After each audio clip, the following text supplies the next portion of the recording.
políticas públicas hoje é a forma mais importante que a sociedade brasileira conquistou, né, de fazer a inclusão social. A nossa grande preocupação aqui é discutir o atual cenário da saúde pública no Brasil, que caminhos a gente tem, e mais do que isso, a inserção do psicólogo dentro desses desafios e dentro desse cenário. Tentar alertar, né, os profissionais psicólogos para esse mundo judicializante que a gente está vivendo. Ou seja, a justiça penetra em todos os setores da sociedade da forma a mais natural possível.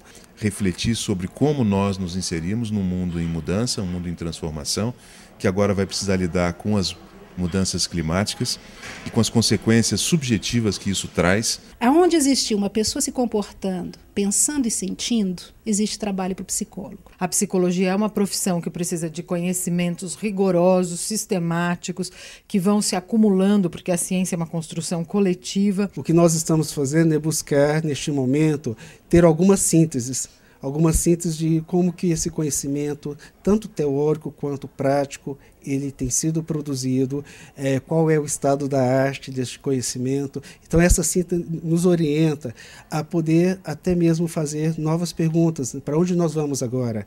Não é?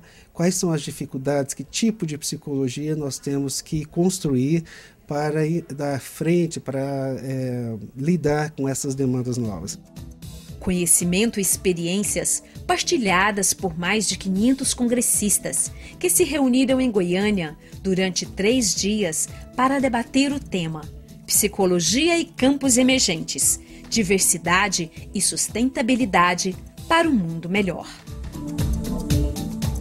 A cerimônia de abertura contou com a participação de psicólogos de todo o Brasil, representantes de instituições de ensino, do governo, políticos, estudantes, a comunidade e profissionais de várias categorias. Desafia o nosso peito à própria morte, ó pátria amada, idolatrada, salve, salve. Depois da apresentação do hino nacional, o público assistiu um vídeo em comemoração aos 18 anos do CRP-09, uma história construída de forma coletiva. O censo plenário reconhece a importância da contribuição de cada plenário anterior, como condição indispensável para o avanço atual da psicologia enquanto ciência e profissão nos 2 estados. Aos 18 anos, atingindo a maturidade, temos muito a comemorar, agradecer a participação de cada um nessa construção coletiva. É tempo de comemorar também o Dia do Psicólogo, dia 27, agora é nosso dia.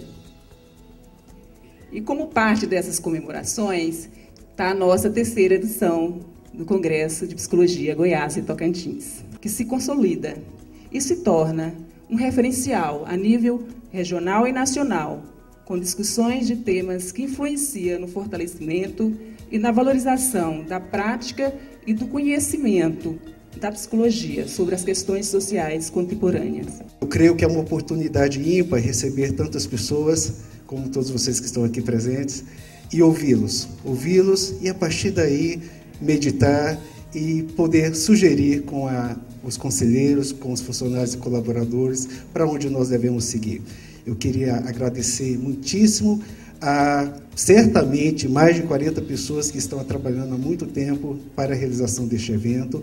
Muito obrigado a todos. Então eu considero aberto este 3º Congresso de Psicologia Goiás e Tocantins. Na conferência de abertura, o doutor Humberto Verona, do Conselho Federal de Psicologia, fez uma importante análise sobre o tema do Congresso. É um tema bastante desafiador, porque ele traz vários conceitos, né? A psicologia, campos emergentes, diversidade, sustentabilidade, são conceitos modernos, né, contemporâneos. O psicólogo ele tem aprendido muito nesse contato, né, com a realidade brasileira, e esses campos emergentes têm sido campos importantes que estão nos possibilitando fazer uma revolução na profissão. Todo o conteúdo do Congresso foi elaborado a partir de 6 eixos: aspectos epistemológicos, a formação em psicologia, condições de trabalho do psicólogo, ecopsicologia e qualidade de vida, direitos sociais e justiça e um seminário de políticas públicas. Foi um combinado a nível do Conselho Federal de Psicologia, de todo o sistema conselhos de psicologia, está esse ano realizando um seminário de políticas públicas. Foi, é hora da gente fazer junto, que aí a gente partiu discutindo o primeiro eixo, que é políticas públicas. Políticas públicas, num ponto de vista de discutir o projeto ético-político da psicologia do compromisso social. Eu estou gostando muito do evento porque aqui eu estou tendo possibilidade de saber mais na área de políticas públicas, né? Que é uma área que está emergindo dentro da psicologia, que até então não tinha um trabalho tamanho nessa área, que é a preocupação mesmo com as redes de atendimento público, né, de saúde pública. Cada vez que a gente tiver uma adolescência e uma infância saudável, a gente com certeza vai ter também um envelhecimento saudável no sentido da gente respeitar o ciclo vital do ser humano, né?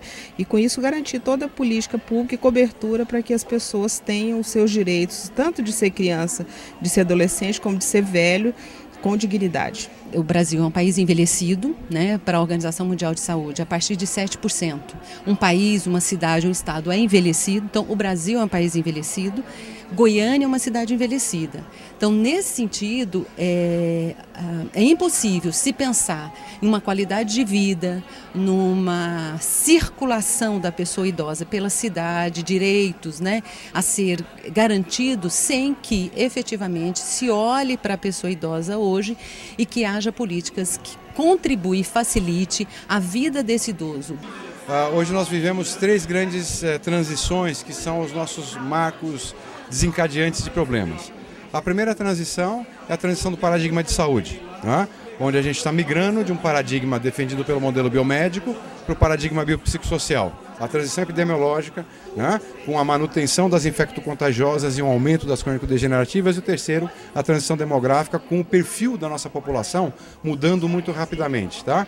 Isso tudo vai criar um cenário, né, sócio, político, sanitário, absolutamente diferente, que precisa ser, 1, compreendido, 2, diagnosticado, onde estão os problemas, onde estão as demandas, e 3, né, se criar rapidamente propostas de políticas públicas de saúde para atenção a isso. Né? Meu papel aqui é contribuir um pouco e chamar a atenção dos psicólogos e da psicologia para esse enorme espaço, né, que está necessitando da nossa presença, seja na gestão, seja na assistência, seja no planejamento, ou seja até mesmo para se pensar legislações mais eficientes para a atenção à saúde da população. Na verdade, a primeira edição que eu estou ouvindo, né, estou participando, eu acho muito positivo, uma vez que se fala numa coisa bem atual, que é sobre políticas públicas. E a psicologia ela não podia ficar de fora desse assunto, uma vez que nós fazemos uma leitura e participamos, na verdade, do desenvolvimento das nossas cidades, do nosso estado, do nosso país. E um congresso como esse, ele atrai profissionais de outras áreas, psicólogos e estudantes, que também não são só da psicologia. Então é um diálogo interessante e muito importante que extrapola os portões da psicologia, entende? E aí ele se torna mais rico nesse sentido, em que as trocas são valiosas, o que de repente a psicologia não está atenta para uma coisa, mas a engenharia está, né? A arquitetura está, e aí a gente troca, a gente pensa que não, são só os debatedores que estão ali falando, não, mas a gente está ouvindo, está atento à fala do outro. Então nesse aspecto é muito importante e interessante, sim. Sim, porque igual eu sou estudante do 4º período, né? E isso vai me ajudar muito futuramente na questão da psicologia, como eu vou lidar com o meu paciente, com o meu cliente, né? Isso aí está sendo muito bom para mim. O psicólogo tem que ver que ele faz parte de uma rede de saberes e fazeres e que a comunidade vem fazendo atividades de longa data. Então, nós não podemos desconhecer esse conhecimento local e sim agregar esse conhecimento local às nossas práticas. Então, as metodologias participativas, elas fortalecem esse tipo de estratégia e promovem exatamente essa integração da prática do psicólogo com a comunidade.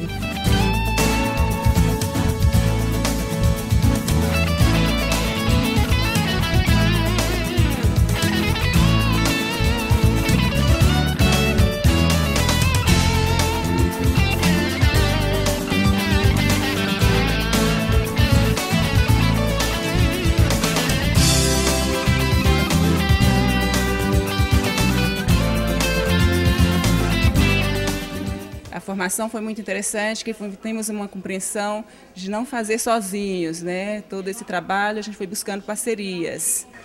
E foi quando convidamos todas as entidades formadoras de Goiás e Tocantins, que são 9 entidades de Goiás, e as 3 universidades do estado de Tocantins.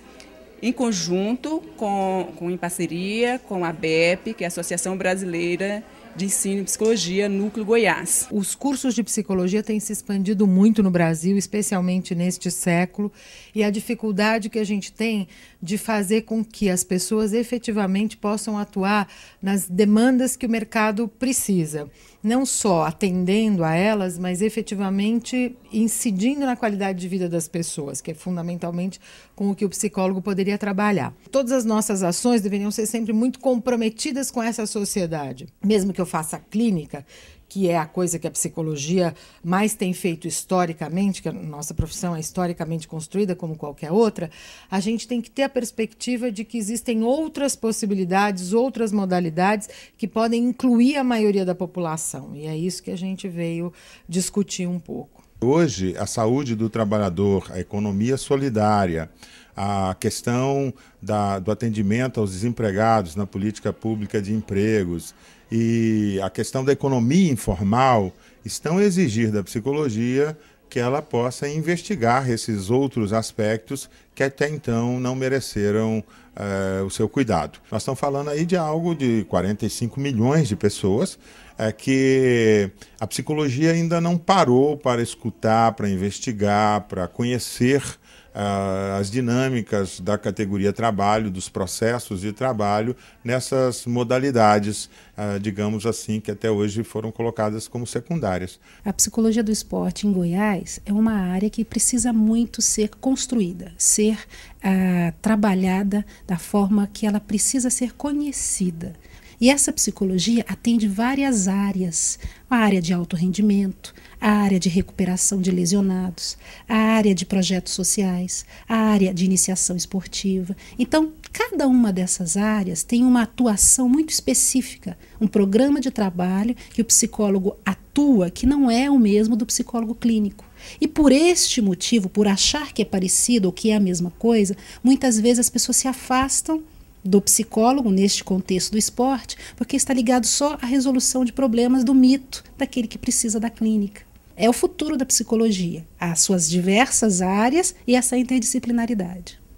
Para mim está sendo um aprendizado muito bom, né? Eu estou no 7º período de psicologia lá em Palmas e para mim está abrindo vários horizontes de algumas áreas que eu não pensava em atuar, né? E que aqui, para mim, está sendo muito válido. Nós temos que reconhecer o Conselho Regional de Psicologia, daqui de Goiás e Tocantins. Eu que acompanho esses 18 anos, que uma categoria estratégica, ela é fundamental no processo, nos diversos campos de conhecimento da sociedade, tem uma visão que a sua participação profissional, né, enquanto um agente, ela tem uma importância particularizada e por isso há um desenvolvimento científico e mais integrada a uma lógica de sociedade, que é esta que garante a diversidade, que tem como pressuposto a sustentabilidade, né? E, sobretudo, ela é calcada nos direitos humanos. Esse tema diversidade, eu acho que ele é extremamente atual, não dá mais para monopolizar conceitos e epistemologias, não dá mais. A diversidade é uma exigência do mundo moderno, é uma exigência do desenvolvimento do pensamento humano.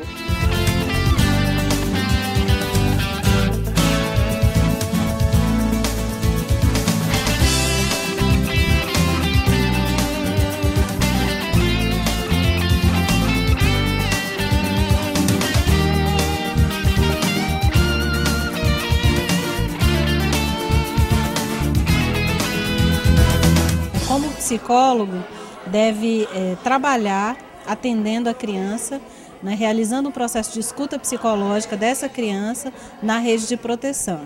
Nós discutimos sobre uma recente resolução aprovada pelo Conselho Federal de Psicologia que regulamenta esse processo, né, problematizando todas as questões que devem ser percebidas pelo profissional, cuidadas para que ele possa realizar um trabalho ético, tecnicamente qualificado. E a gente percebe como essa judicialização da vida e do cotidiano, ela vai penetrando em cada um de nós, nas nossas vidas, e a gente acaba aceitando isso e pedindo, né, mais lei, mais ordem, mais leis duras e severas.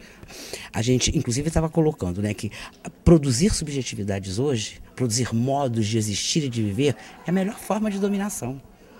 Hoje os meios de comunicação fazem isso muito bem, né, de modo geral, né, e outros dispositivos sociais. E o psicólogo, ele não está isento disso, ele não está fora disso. Nenhum de nós. Essas forças que são forças hoje conservadoras, eles estão presentes no mundo e estão presentes em nós, em cada um de nós. Então é importante que a gente possa avaliar o que a gente está fazendo, colocar em análise. Quer dizer, será que eu consigo uma avaliação neutra? Será que eu sou o profissional que vou dizer quem este sujeito é e como ele deverá ser? Né? Eu acho que é duvidar, né, daquilo que dizem que a gente deve fazer. Obviamente, a gente precisa trabalhar, obviamente, a gente precisa estar num determinado estabelecimento. Agora, como estar nesse estabelecimento de uma forma mais crítica, mais questionadora, sem simplesmente ser subserviente às ordens que nos são dadas? O que a gente tem observado ultimamente no âmbito da psicologia não é uma volta às explicações organicistas, principalmente na área da educação, para justificar um contingente de crianças que não lê e não escreve hoje no Brasil. E o que nós estamos considerando hoje, a nossa defesa hoje, né, no campo da psicologia, é que nós precisamos entender que o não ler e não aprender, ele é produto de um processo de escolarização. Que nós temos que entender o que está se passando nesse processo, quais são as dificuldades que estão acontecendo no campo da escolarização, para que essas crianças realmente estejam com dificuldades de ler ou que não consigam se adaptar de alguma forma, não é, à escola, quer dizer, que escola que está sendo oferecida para essa criança, é uma escola adequada a ela, é uma escola que realmente responde às suas necessidades. Então, essas questões que a psicologia vem defendendo e não você considerar que isso é uma doença que a criança tenha, não é, ou um transtorno que ela apresente, que um remédio vá resolver essa questão. Olha, eu gostei muito das palestras em si. Eu acho que elas foram, elas me levaram, pelo menos como estudante, a repensar o curso, a repensar os meus interesses quando eu me formar e assim, até mesmo a levar certas ideias de mudança para a própria universidade. É a primeira vez que eu estou participando, eu estou achando excelente, né, uma grande oportunidade para dar uma reciclada, né, e eu vim mais direcionada para a questão da ecopsicologia e a questão da diversidade sexual, que eu trabalho nessa área em Brasília, diversidade sexual. O fato de se trazer a ecopsicologia para uma discussão dentro de um congresso de psicologia, ainda mais proposto pelo CRP, eu acho absolutamente brilhante, porque a ecopsicologia é um campo emergente, ela ainda não se constitui como um campo da psicologia, mas se encaminha para isso. Existe já mestrado em ecopsicologia em institutos de psicologia de universidades norte-americanas. A ecopsicologia já tem o seu primeiro jornal científico e é um campo que complementa a psicologia ambiental, fazendo foco nas relações do ser humano com os ambientes naturais e fazendo um questionamento clínico sobre a dimensão subjetiva associada à crise climática e aquecimento global. E, claro, outros aspectos da nossa relação com o mundo natural. A sociedade urbana, que cria uma cultura urbana e uma subjetividade urbana, tem hoje que enfrentar algumas contradições e alguns desafios. Por exemplo, a neurose urbana, a anomia urbana, a enfrentar ruídos e impulsos simbólicos, compulsões e lidar com alteridade, fragilidade. Há, por outro lado, uma chuva de criatividade, movimentos em favelas unindo literatura popular oral, teatro, gente do campo acadêmico, gente do campo da educação. Há também uma chuva de criatividade na cidade. Eu sempre costumo falar para os meus alunos que alguns psicólogos acreditam que a violência urbana, né, que a agressividade, que a barbárie que a gente vê em termos de Brasil, em termos do mundo, faz parte da natureza humana. Eu falo que isso é uma frase no mínimo hipócrita, no mínimo perigosíssima, que desde o momento que nós consideremos que a violência e a barbárie faz parte da natureza humana, nós vamos deixar de lado que ao longo da história também sempre existiram homens que lutaram contra a violência. Então, se ela faz parte da natureza humana, como é que nós podemos explicar, desde o mundo antigo até hoje, grupos de sujeitos ou de homens que combateram e que enfrentaram a violência? Não vou desconsiderar a questão da violência urbana, né? Mas para mim o que me deixa mais preocupado não é a violência, mas é a desesperança ou uma certa desvitalização de um projeto transformador do mundo. Isso aqui, para mim, que é a grande questão.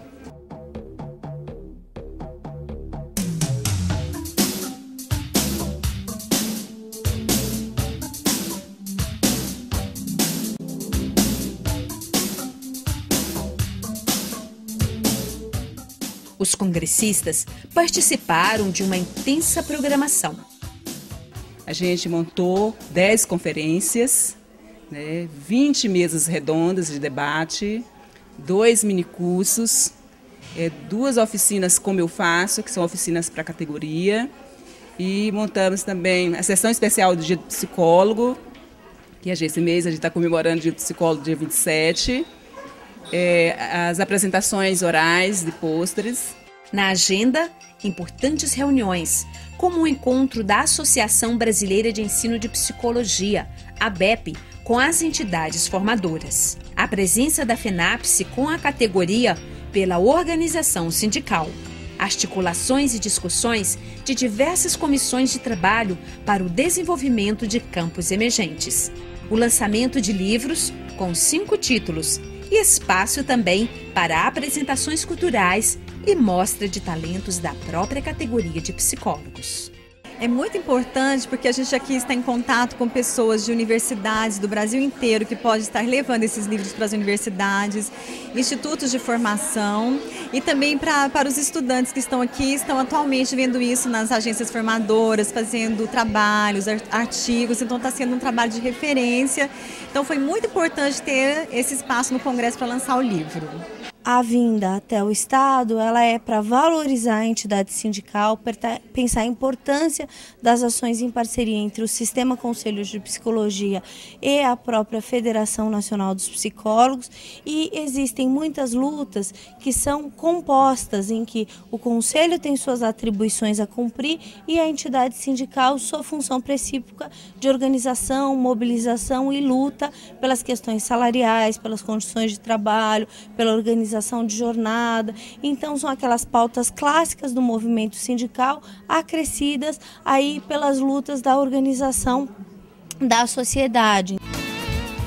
A comunidade foi convidada a participar do congresso por meio das oficinas, oferecidas sem custos, que discutiram diversos temas: drogas, como se preparar para uma entrevista de primeiro emprego, superar a situação de vulnerabilidade e programas de educação familiar, entre outras questões.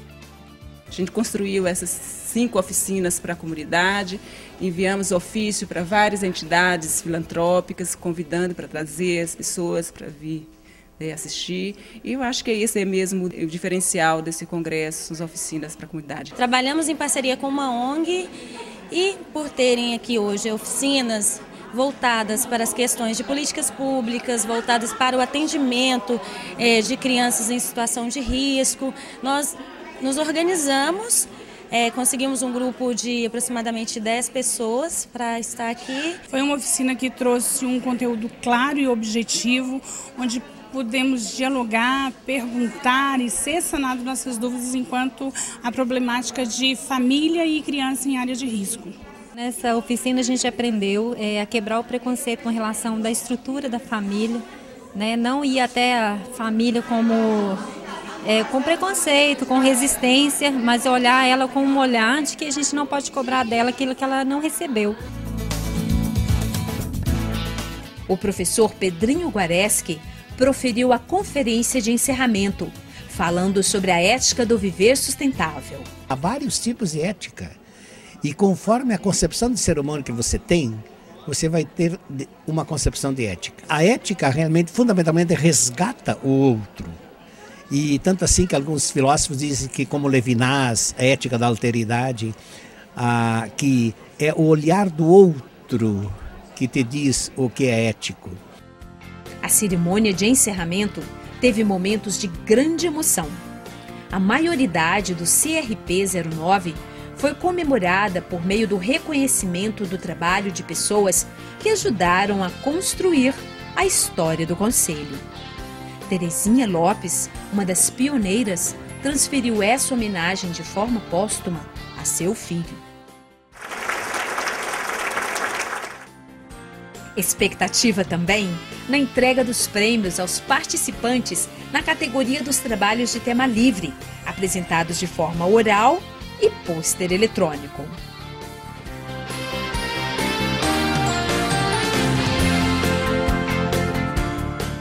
A parceria estabelecida com as diversas instituições, as diversas empresas foi fundamental.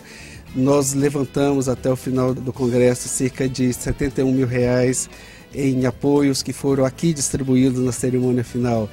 E mais do que o valor econômico, eu acredito que seja essa busca de uma aproximação de outras entidades ao Conselho Regional de Psicologia e à categoria dos psicólogos. Nesse aspecto, eu sou muito grato e em nome de todo o Conselho, de toda a diretoria, agradecer de fato essas parcerias.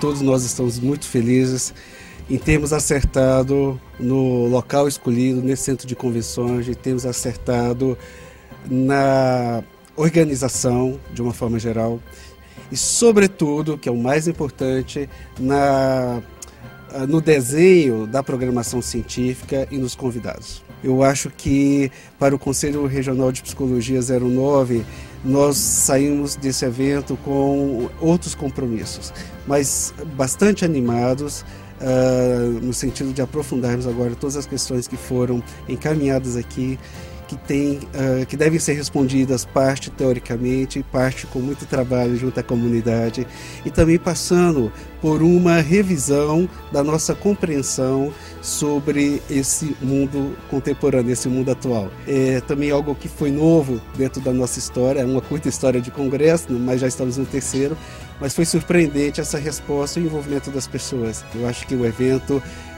fez sentido para a gente e para as pessoas que passaram por aqui.